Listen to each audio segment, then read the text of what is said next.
की घर की स्थिति को थोड़ा बहुत आप कमाओगा तो स्थिति में सुधार आओगे, लेकिन आड़े तो स्थिति डगमगाती जा रही है। 6 महीना से तो सैलरी मिल रही है, वह भी 6 महीना से मिल रही है। हमारी सरकार से यही गुजारिश है कि हमारा कम से कम भी 18,000 रुपया सैलरी होगा। बाकी काम करने से मन कोई आपत्ति को नहीं, काम कर रहे हैं। काम कितनी देर कतो टाइम जो कि काम को कतो के टाइम 9 से 6 को समय है तो 9 से 3 का समय है तो 9 से 3 बजे तक हम काम करते हैं। ठेका प्रथा बंद करो, बंद करो, बंद करो। ठेका प्रथा बंद करो, बंद करो, बंद करो।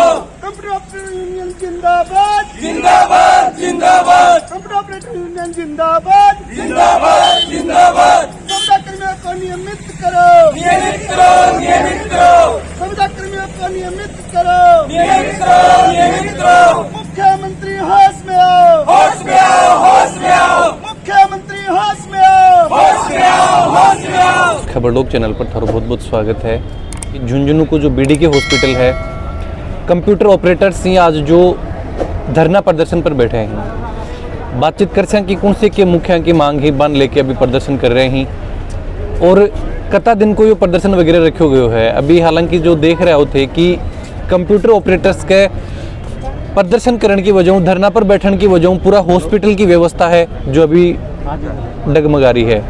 सब पहली बात करी जा है कि अगर जो ओपीडी हुए है जेठा पर्ची कटवाई जाए, जो कंप्यूटर ऑपरेटर्स धरना पर बैठने की वजह काफ़ी लंबी लाइन जो ये टाइम लागी है। और सुबह की जो बात कर लें, सुबह की यह बात है। आज बात करा कि कौन सी के मुखिया की मांग ही बन लेके आज ये जो प्रदर्शन कर रहे हैं। नमस्ते जी। नमस्कार साहब। सौ पहले तो थारो परिचय अपना दर्शक। सर मैं लालू प्रसाद यादव, भगवान दास कहता अस्पताल में कंप्यूटर ऑपरेटर। सर हम पिछले 2012 से इस योजना में लगे हुए हैं। दवा योजना है, जांच योजना है, जो IHMS है, भामाशाह है, इसमें विभिन्न योजनाओं में विभिन्न ऑपरेटर लगे हुए हैं। 40 से ज़्यादा हमारे यहाँ भगवान दास कहता में ऑपरेटर हैं। इनकी जो पिछले 2012 से लगे हुए हैं, इनकी मानदेय है पिछले कुछ 10 वर्षों से 7,000 रुपये सैलरी होती है। इनसे इनका कुछ नहीं होने वाला है। और न इनका नियमितीकरण पिछले 3 सरकार 2012 में गहलोत साहब आए थे, उसके बाद में फिर बीजेपी आई, फिर दोबारा फिर कांग्रेस दोबारा आई, अब दोबारा आने की तैयारी कर रही है। लेकिन उनको ये भी तो होना चाहिए ना कि जो पिछले कई सालों से गत 10 वर्षों से बैठे हैं ऑपरेटर, उनका भी तो कुछ होना चाहिए ना। बाकी योजनाओं के लिए उन्होंने काफ़ी बजट दिया है और नियमितीकरण भी कर दिया, जैसे नर्सिंग स्टाफ है, डॉक्टर्स हैं, बाकी और भी विभागों में। लेकिन जो कंप्यूटर ऑपरेटर है, इस लिस्ट को अभी तक उन्होंने एक बार भी अपनी योजना में नहीं लाया है, क्योंकि उनको ये पता ही नहीं कि भाई ये जो पोस्ट है क्या है। बाकी शुरुआत जिस चीज़ से होती है, बीडीके अस्पताल में आओगे, किसी भी अस्पताल में आओगे आप, पहला काम है पर्ची कटवाना, कंप्यूटर ऑपरेटर काटेगा, फिर जांच होगी, फिर कंप्यूटर पर जांच करेगा। भामाशाह में जाओगे वहाँ फिर ऑपरेटर काम करेगा, JSOI में जाओगे वहाँ कंप्यूटर ऑपरेटर काम करेगा, ब्लड बैंक में जाओगे वहाँ ऑपरेटर काम करेगा। हर योजना में बिना कंप्यूटर ऑपरेटर के वहाँ आगे कोई डाटा नहीं जाएगा, मतलब सब कुछ जीरो है। लेकिन क्या है कि ना, सरकार को अभी तक ये पता ही नहीं है कि वास्तव में कंप्यूटर ऑपरेटर करते क्या हैं। उनको तो ये लग रहा है कि भाई हाँ बैठे हैं, चलो कुछ नहीं होगा उनका। सरकार ने इस चीज़ को पता को नहीं, लेकिन जो अधिकारी हैं या फिर जो गवर्नमेंट कर्मचारी हैं, बन तो इस चीज़ को पता है कि भाई कत्ती के मदद है जो आपने एक कंप्यूटर ऑपरेटर करे है पर्ची काटने लेके। अब आप देख लो, जैसे हमारे इस पोस्ट पे नियमित कर्मचारी बैठाओगे तो उनकी सैलरी 50,000 से अबव होगी और हमारी सैलरी कहीं 7,000 8,000 रुपये। तो वो इस चीज़ का फ़ायदा उठा रही है सरकार की, हाँ हमारा काम चल रहा है भाई, 40,000 रुपये पर कैंडिडेट के बचाए जा रहे हैं। तो इसलिए वो इस योजना पर ज़्यादा ध्यान नहीं देते हैं। जबकि कम से कम 2 लाख कर्मचारी हम हैं पूरे राजस्थान में विभिन्न विभागों में। तो क्या एक साथ अब हम खड़े हो गए हैं, सारा इस देश सरकार के खिलाफ होंगे, क्योंकि हमारा अभी तक नियमितीकरण, मानदेय, इसके लिए हमारी कोई योजना नहीं बनाई ने। हम चाहते हैं कि हमारा मानदेय बढ़ाया जाए, हमें नियमितीकरण किया जाए, NGO हटाया जाए, ठेका प्रणाली ख़त्म कर दी जाए। क्योंकि ठेका प्रणाली एक ऐसी प्रणाली होगी जिससे हम सब लोगों का नुकसान होता है, आर्थिक नुकसान होता है। क्योंकि जैसे हमें 7-7,500 मिलते हैं, उसमें से ठेका प्रणाली में कट जाते हैं 500-700, बचते हैं 7,000। मतलब वो भी पूरे समय पे नहीं आते हैं। किसी की 6 महीने से नहीं है, किसी योजना में 8 महीने से सैलरी नहीं आ रही है। बताओ अब करें क्या? ये धरना ही होगा और क्या? बिल्कुल। अब समस्या ये आ रही है कि सौ बड़ी चीज़ तो मानदेय जो मिल रहा है कि 7,000 रुपया आज ई आर्थिक दौर में कौन कर्मचारी या फिर कौन व्यक्ति होगा जो आपको जीवन यापन है जो कर पाओगे। जी तरीकों भी जो 40 की संख्या जो बताई जा रही है, लगभग 40 जो संविदा कर्मचारी जो कंप्यूटर ऑपरेटर हैं आज धरना पर बैठने की वजह जो देखा कि पूरा हॉस्पिटल की व्यवस्था है जो गड़बड़ा रही है। क्योंकि आज हर चीज़ में कंप्यूटर सिस्टम जो काम में लिया जा रहे हैं, डिजिटलीकरण जो होते जा रहे हैं, भी की वजह आज की बहुत ज़्यादा ज़रूरत है। और अभी आ चीज़ की सुनवाई नहीं करनो रोष है।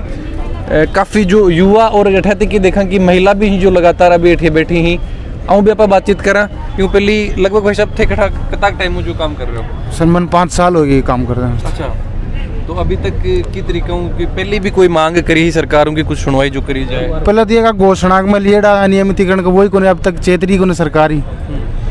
तो अभी की उम्मीद करो कि मांग जो सरकारों उम्मीद तो कि अभी चाल रहे हो 9 तारीख तक को है धरना कार्य बहिष्कार। अगर कुछ सुना है तो ठीक है, नहीं तो फिर आगे तक की आगे बाद में और भी हो सके है। जी, आपको क्या नाम है साहब? मेरा नाम राजेंद्र है। तो थे कतक टाइम काम? मैंने भी 5 साल लगभग हुए। तो थारी कठे ड्यूटी कंप्यूटर ऑपरेटर में कठे? दवा वितरण के अंदर है। दवा वितरण के अंदर जो भी पेशेंट दवाई लेता है उसकी डाटा एंट्री करनी पड़ती है। जो भी डिमांड करनी पड़ती है कि कौन सी मेडिसिन हमें पेशेंट को अवेलेबल करवानी है, उसकी डिमांड हम करते हैं और वो मंगा के फिर बाद में उसकी एंट्री करते हैं कि इनमें कितनी पेशेंटों को कितनी दवाई दे दी। लेकिन नियमितीकरण के बारे में सरकार बिल्कुल भी चेत नहीं रही है। डिपार्टमेंट की तरह इस तरह केड रिव्यू करना वो भी नहीं कर रही है। तो के मांग और की उम्मीद? मांग तो ये है कि ना केड रिव्यू करे कंप्यूटर ऑपरेटर का भी कि हमें हॉस्पिटल के अंदर जो भी कंप्यूटर निविदा कर्मी जो NGO के थ्रू लगे हुए हैं उनको नियमितीकरण किया जाए। और तनख्वाह का तो आपको बता ही दिया कि ना 7,000 रुपये मिलती है, वो भी 3 महीने 4 महीने, कोई किसी की 6 महीने 8 महीने तक नहीं आती है। अच्छा, आती भी नहीं है? आती नहीं है, टाइम पर नहीं मिलती है। बिल्कुल, तो ये समस्या ही जो बात कर रहे हैं आज सब बड़ी चीज़ एक चीज़ जो देखा कि अंतर्राष्ट्रीय महिला दिवस और बी के ऊपर भी जो महिला ही जो आज सड़क पर बैठ के प्रदर्शन कर रही हैं, क्यों आऊँ भी जानकारी लांगा। नमस्ते जी। नमस्ते। थारो परिचय है वो आपने दर्शकों नाम बिमला है सर। मैं जनाना अस्पताल में कंप्यूटर ऑपरेटर के पद पे कार्यरत हूँ। कताक टाइम कार्यरत? नवंबर 2019 से हूँ। 2019 से। अब ज्वाइन करन को की प्रोसेस होता है, की जानकारी मिली कि कुछ पोस्ट वगैरह ही या फिर कितनी पोस्ट के पतो लगे जना ज्वाइन ही लिए करी कि घर की स्थिति को थोड़ा बहुत आप कमाऊंगा तो स्थिति में सुधार आओगे, लेकिन आड़े तो स्थिति डगमगाती जा रही है। 6 महीना से तो सैलरी मिल रही है वो भी 6 महीना से मिल रही है। खास करके तो सर ये एक तो NGO है ना, इन तो हटानो ही हटानो है। NGO की अगर बात करूं तो कौन सो की NGO है? चूरू को ऐसा मारो तो मारो है जो बिको जो सिस्टम के है थोड़ा सा मैं जानना चाहूंगा कि NGO की बात करी जा रही है। भाई साहब भी NGO के बारे में बताए। समय पे सैलरी कौन दे और हमारी 6-5 में NGO कौन सो है और वो कई तरीका है जो जॉब है वो कंप्यूटर ऑपरेटर से बंद दे रहे है? प्लेसमेंट एजेंसी के थ्रू करवा रहे हो सर ये। लेकिन जो सैलरी अठे से जो बना के देवा तो कभी तो बोले कि ऑफिस वाला कौन दे, ऑफिस वाला तो देते ही, लेकिन NGO बोल रहे हैं कि मैंने समय पे कौन मिल रही। 6 महीना की सैलरी रोक लिया। जब एप्लीकेशन लिखा PMO ने ज्ञापन वगैरह देवा जो 6 महीना हूँ एक बार मैंने सैलरी दे दे है, फिर वापस रोक लिया सोच। तो अभी जो एक 6 महीना सैलरी भी कौन मिल रहा है? अति कम जो सैलरी मिल रहा है कि 7 साढ़े 7 रुपया मिल रहा है। तो की मजबूरी है कि अपन अति इकमान भी जो काम करना पड़ रहा है? मजबूरी तो सर थानबेरन गवर्नमेंट अगर सर्विस ने जब तक नहीं लगा एम्प्लॉय तो बिन प्राइवेट जॉब तो करनी पड़ेगी। घर खुद को पेट पालने के लिए, बच्चा को, घर परिवार को, सबको पेट पालने के लिए मजदूरी तो साफ करनी पड़ेगी।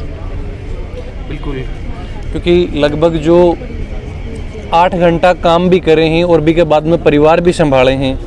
और भी जो नमस्ते जी। नमस्ते। आपनो परिचय? Saroj Kanwar, data entry operator हूँ DDC पर। कितना टाइम में जो काम कर रहे हो? 5 साल।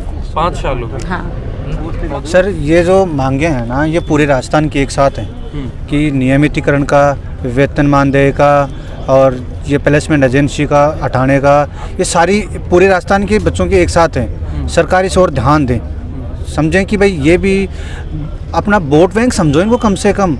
ये नहीं कि भाई इनको वोट BJP को दे देंगे। बैंक न समझ के युवा बेरोजगारी भी तो समझी जा सके। सर क्या होता है कि कम से कम वो चीज़ भी तो काम करेगी ना भाई। जैसे BJP है, कांग्रेस है, ये लोग अपना सोचेंगे तो कम से कम हमारी कुछ तो होगा ना भाई। कांग्रेस ये सोचे कि भाई कम से कम ये जो लोग हैं इनको भी हम नियमितकरण करेंगे। जैसे पिछली जो पेंशन बहाली करी है तो ये लोगों का रुझान पूरा कांग्रेस की तरफ है, हमारा पूरा BJP की तरफ है। ये भी तो होता है ना जी। मैं एक चीज़ पूछना चाहूँगा मैम, बजट कुछ उम्मीद ही क्योंकि पिछले उम्मीद ही लिए तो सर चुप बैठे हा, लेकिन अब सारी उम्मीद के पर पानी फिर गोने जना ये बहिष्कार करियो कार्य बहिष्कार। सरकार की बात करें तो सरकार तो बड़ा दावा कर रही है कि दावा सारा फैल है साहब, दावा कर रही है, दावा पर रहवा जदी तो बात बढ़ना ना साहब। हमारी सरकार से यही गुजारिश है कि हमारा कम से कम भी 18,000 रुपया सैलरी होगा। बाकी काम करने से मन कोई आपत्ति को नहीं है, काम कर रहे हैं, काम कितनी कर देर कतो टाइम जो के काम को कतो के टाइम 9 से 6 को समय है तो 9 से 3 का समय है तो 9 से 3 बजे तक हम काम करते हैं। और जो छुट्टी वगैरह की छुट्टी हमें सिर्फ 4 छुट्टी मिलती है सर, महीने की सिर्फ 4 छुट्टी, न सीएल मिलती है। अगर हमें एक छुट्टी भी एक्स्ट्रा ले लेना है तो वो सैलरी कटती है। एक भी कोई CLPL नहीं। अब ये जो समस्या इस टाइम देख रहे हैं कि पूरा राज्य भर में युवा हैं जो परेशान हैं और इस चीज़ में लेके जो मांगान लेके आपकी धरना प्रदर्शन पर बैठे हैं। ये चिकित्सा विभाग में जो कर्मचारी कंप्यूटर ऑपरेटर हैं, खाली चिकित्सा विभाग का या और भी कोई डिपार्टमेंट ही वर्तमान जो खाली चिकित्सा विभाग, अभी जो सिर्फ बीडीके हॉस्पिटल की बात करें तो सिर्फ चिकित्सा विभाग का जो कर्मचारी हैं आंक द्वारा ही जो प्रदर्शन करो जा रहे हैं और मांग करी जा रही है कि सरकार अगर दावा कर रही है कि युवा की सुनवाई करी जा रही है, बेरोजगार ही बान रोजगार दिया जा रहे हैं, तो फिर क्यों को यहाँ की सुनवाई करी जाए। आज ग्रेजुएशन शब्द की जो देखा कि अच्छा पढ़ा लिखा ही जो ही, और जहाँ तक देख रहे हैं कि हॉस्पिटल में अगर व्यवस्था बनाई जा रही है, क्योंकि कंप्यूटर की अगर व्यवस्था बनाई जा रही है, कंप्यूटर सिस्टम ने लेके डिजिटलीकरण ने लेके, तो बात सिर्फ कर्मचारियों के द्वारा ही। और आज ये खुद अगर धरना पर बैठे हैं तो भी के बाद में सिचुएशन यह है कि कौन तो पर्ची बना हुआ है, कौन जांच करने के लिए जो एंट्री करे, कौन जो दवा वितरण करी जा रही है बाकी एंट्री करे। सरकार है जो अतः कर्मचारी जो अगर संविदा पर भी लगा रखे हैं तो क्यों कौन बाने प्रॉपर बाको जो मानदेय है वो दियो जाए। जी, मैं मोहम्मद सिकंदर अली। हमारे जो संविदा कर्मी ऑपरेटर है वो हर विभाग में काम कर रहे हैं। अच्छा। और ईमानदारी पूर्वक और अपने जितनी 100% उसके साथ क्वालिटी के साथ कि हमारे को पूरा काम करके जाना। डाटा अपडेट करते हैं, डाटा अपडेट करते हैं। हम कंप्यूटर ऑपरेटर जब बैठते हैं सुबह 9 बजे बैठते हैं तो 3 बजे तक हम पानी भी नहीं पीते हैं। आप देख तो इतनी भीड़ होती है, एक ऑपरेटर कम से कम 500 पर्ची काट कर उठता है। आईपीडी ओपीडी का प्रेशर देखो, एक्सीडेंट होता है, इमरजेंसी आती है, उसको हैंडल करते हैं तो इतने लोग इरेट होकर आते हैं, उनको भी हम हैंडल करते हैं। फ्रंट लाइन वर्कर के रूप में हमने काम किया। कोरोना के टाइम में लोग आप देख रहे थे चारों ओर घर से नहीं निकल रहे थे, हम यहाँ पर आकर अपनी जान पर खेल कर यहाँ पर time to time emergency duty दी, इवनिंग नाइट मॉर्निंग हम सभी कर रहे हैं, लेकिन उसके बावजूद भी गवर्नमेंट हमारे तरफ थोड़ा सा भी ध्यान नहीं देती। क्या मांग करो, क्या मदद है? हमारी मांग ये है कि हमारे को नियमित किया जाए और कम से कम इतना तो दिया जाए ताकि हम अपना घर का खर्चा चला सके, हम अपने मतलब सम्मान पूर्वक अपनी जिंदगी जी सके, इतना तो हो सके। हम अपनी सैलरी किसी को बता नहीं सकते। अब बताओ, इसलिए मतलब हमारे को गवर्नमेंट को देखते देखते हमें अब की बार करेगी हम हमारे को अब की बार इनके इससे बजट से बहुत आशा थी, लेकिन उसमें भी हमारे को निराशा लगी। हम ये चाहते हैं कि गवर्नमेंट हमारे साथ हमारे फ्यूचर के लिए हमारे भी बच्चे हैं, बीवी बच्चे भी हैं, हमारे बच्चों का भी फ्यूचर भी सिक्योर हो। हमारे फ्यूचर तो कुछ है ही नहीं। यहाँ से हटने के बाद, यहाँ जाने के बाद हम कहाँ जाएंगे? लोगों की 45, 50 साल उम्र हो रही है, 7 साल 12 साल से लोग यहाँ काम कर रहे हैं, तो वो कहाँ जाएंगे? बिल्कुल। और काफ़ी रोज़ ये टाइम जो देखा जो कंप्यूटर ऑपरेटर्स ही बाकमाइन है, और उम्मीद ही बाने की ई बजट में शायद कुछ सुनवाई जो करी जाए, लेकिन कोई सुनवाई नहीं होने की वजह आज प्रदर्शन पर करना पड़ रहे है। और ये फिलहाल अभी धरना पर जो अभी बैठ चुके हैं और 2 दिन है जो कार्य बहिष्कार करे गए है। आज 2 दिन छोड़ के पिछला 2-3 घंटा देख रहे हैं तो बिकमैनी हालत ख़राब है जो हॉस्पिटल की हो रही है। न पर्ची टाइम पर कट रही ही, न पर्ची कट रही है, न कोई जांच टाइम पर हो पा रही है, न दवा को जो वितरण हो पा रहे है। सरकार जो दावा कर रही है कि बजट है बहुत ही शानदार हो, बिकमान पुरानी पेंशन बहाली के बाद में काफ़ी वाहवाही जो लूटी जा रही है, तो उम्मीद करा कि युवाओं की भी कुछ सुनवाई जो करी जाएगी और अन्य भी है जो अंको जो हक है वो दियो जाएगो। क्योंकि 7,000 रुपया 7,500 रुपया सैलरी आज मन कौन लगे कोई मजदूर भी अगर बिकमान काम करे तो वो कर पाओगे। वीडियो के बारे में थारा जो भी विचार हैं जरूर थे कमेंट बॉक्स में लिख के बताओ। थारा भी आसपास में अगर कोई भी समस्या तो भी के बारे में भी जरूर कमेंट बॉक्स में लिख के बताओ, ताकि पहुंचा और सरकार या फिर जनप्रतिनिधि ही बात तक पहुंचाने का ही जो अपना प्रयास करे जाए।